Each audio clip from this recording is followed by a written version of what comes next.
Kentucky, where I grew up and went to college, got to Washington, worked for the House of Representatives, and then NAR hired me.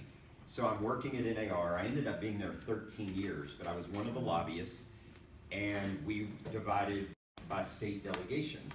So I had the congressional delegations of Florida, Georgia, Missouri, Louisiana, Arkansas, Kentucky, Puerto Rico, the Virgin Islands, Florida. I had 13 states and territories.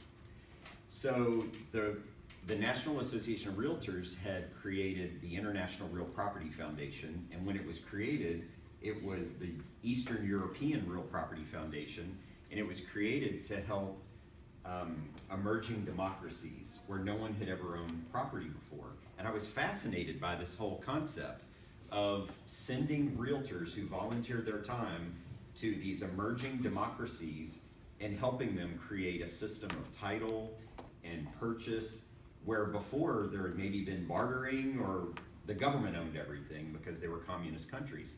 So this foundation needed some funding. And so being from Kentucky, I went to my Kentucky U.S. Senator, Mitch McConnell, who's now today the Senate Majority Leader, but then he was the chairman of the Senate Appropriations Committee. And I made the case to him for why the International Real Property Foundation needed some government support to work with USAID and others, and he appropriated $1 million in the budget to the International Real Property Foundation, which was incredible.